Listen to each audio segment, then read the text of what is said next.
The religion of the future will be a cosmic religion. It should transcend personal God and avoid dogma and theology. Can you feel it? A sort of anticipation growing stronger and stronger? Another way of putting it is time is speeding up. I've heard that discussion for a while now. I know most people have felt it at some point, maybe while watching the news or perhaps something in their own lives. Something big is about to happen. You can see signs of it all over the world. Revolutions rapidly spreading across the Middle East, protests occurring in America and Europe. Earthquakes are devastating the world, like in Japan, Myanmar, and Greece. The global economy is failing so hard that it looks like we're looking forward into a global recession, the likes of which makes the 30s look like a cakewalk. Not to mention that if global warming doesn't put our planet into an ice age, we're going to kill ourselves from overpopulation for sure. And using the rate of doubling, we definitely don't have the resources to survive the way we are for maybe a little over 10 years. Yet, despite all of these things, we're about to learn something amazing. It's something that will transform the Earth into something completely different, something incredible and beautiful. Many people across the globe have learned about this, and they've applied it to themselves and witnessed marvelous changes. Others have dedicated their lives to talking about it, to teaching it. I'm someone who's still exploring it, and I want more people to talk about it with. Mind, body, spirit. This is the sacred trinity that allows us life on Earth. Without even one of these three, we could not function properly. Yet, in today's world, we only really truly understand two of the three. We have scientifically mapped the mind and the body. We understand next to every aspect about each of them. Yet, what do we really know about the spirit, the soul? What is it? Where does it come from? For centuries, religions have been the primary source for answers pertaining to the soul, but they're not concrete. Many different religions have a different answer and ideas about how things work on this level. Recently, however, a discovery was made, which led to new discoveries and further discoveries. These incredible insights went largely unnoticed by the global community, and while governments and secret services of the world acknowledged them, it wasn't something that really got to the masses. Today, this information is still slowly coming out, and I'm going to share it with you.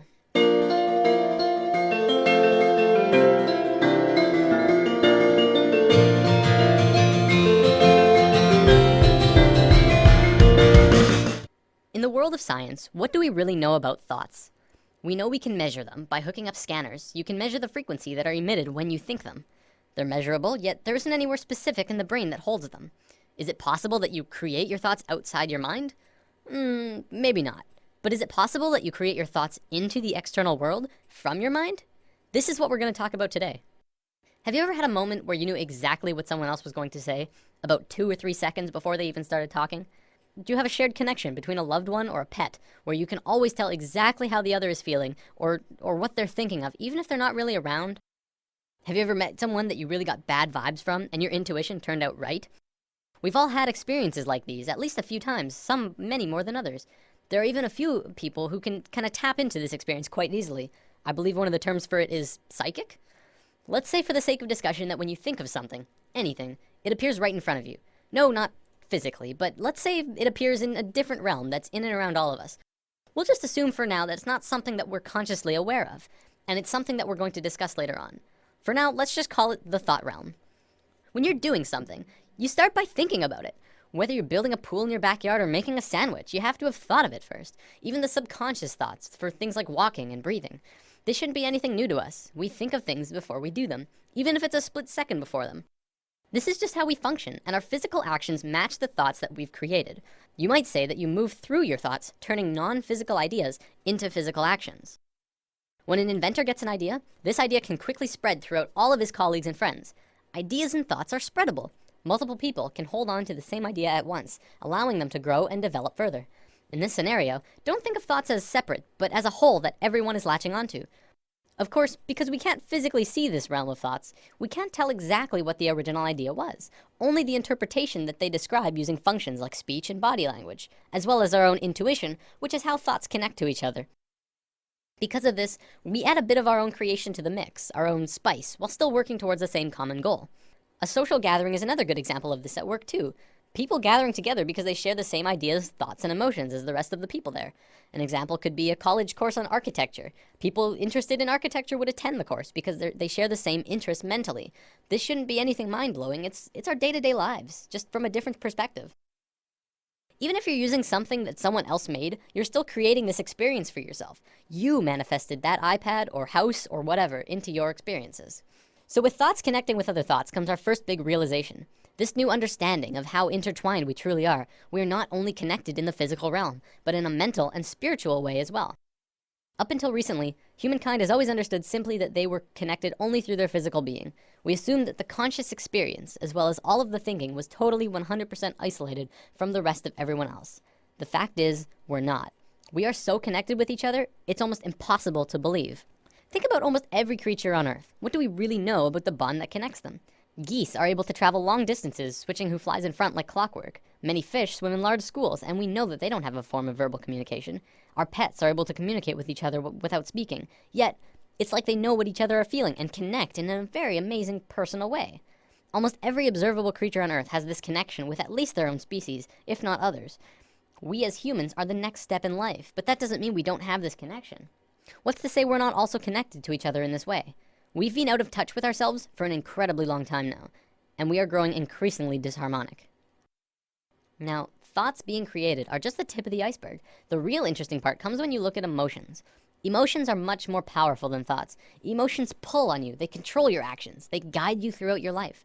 It's not your thoughts that control where you sit in a class or on a bus, but it's if you like that girl or you think that guy smells.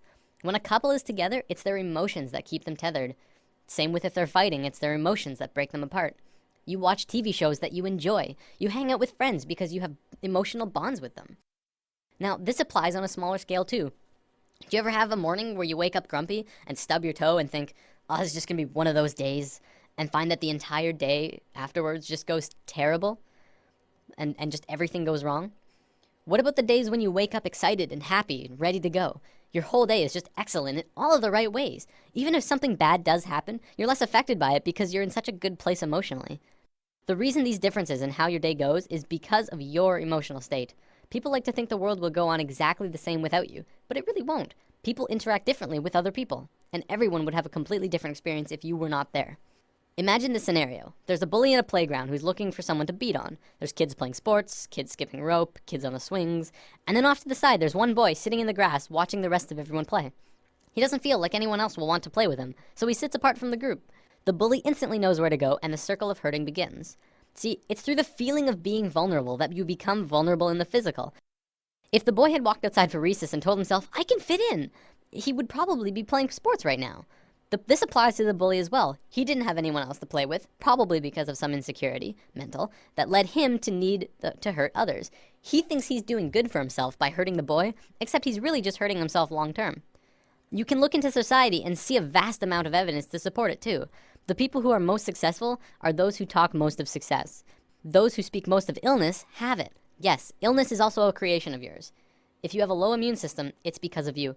Typically, we like to blame things on the virus going around or our own immune systems, but the way that we become susceptible to them is from inside, whether that there's some ongoing negative energy or some bad feeling that we allow into ourselves. We can heal ourselves also, but I'm gonna save healing for another video.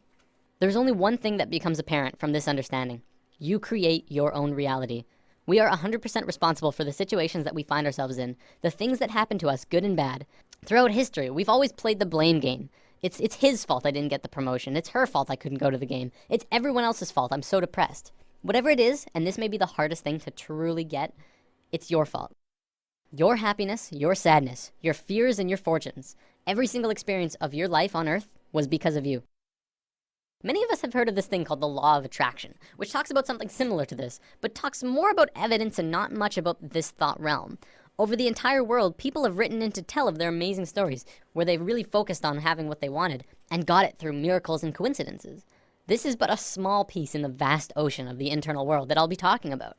It is, however, very real, and you can literally change everything in your life by willing it so. I know this from personal experience, and it's not hard to find others who have too. One continuous argument I hear from people who deny this law of attraction is, you don't just think things and change everything by sitting on your ass. To which I reply, exactly. You never stop moving. Just change your mindset and continue on with your life. Create your emotions in your mind, then move into them physically. Don't let your emotions control you. Pull your thoughts into the physical realm. What can you do to change things? Just treat yourself. You don't have to have a crazy life-changing experience from this new understanding. Just buy that treat you wanted. Take that extra time in the morning to make yourself look pretty. Spend the extra $50 on those new clothes. If you're really upset, maybe you should buy that car. Do things for yourself that you know will put yourself in a good mood. Bring yourself up internally, then externally. You will not regret it. I want to bring up one more thing before I run out of time. There was a scientist in Japan a few years back who made an incredible discovery, but one that also went largely unnoticed or recognized by the global scientific community. Dr. Masaru Emoto discovered that by putting words on a side of a glass of water and freezing the water, you could change how the water would freeze into crystals. On a jar that said, "I love you," this is how the water crystal froze. On a jar that said, "You make me sick, I want to kill you," it froze like this. If thoughts can do that to water, just imagine what thoughts can do to us. Well, looks like I'm about out of time for today. Before I go, I want to leave you with words to sit on. For anyone who is looking for direction right now. You can have, do, or be anything you want. Namaste. Thanks for listening. There's nothing you can do that can't be done. Nothing you can sing that can't be sung. Nothing you can say, but you can learn how to play the game. It's easy.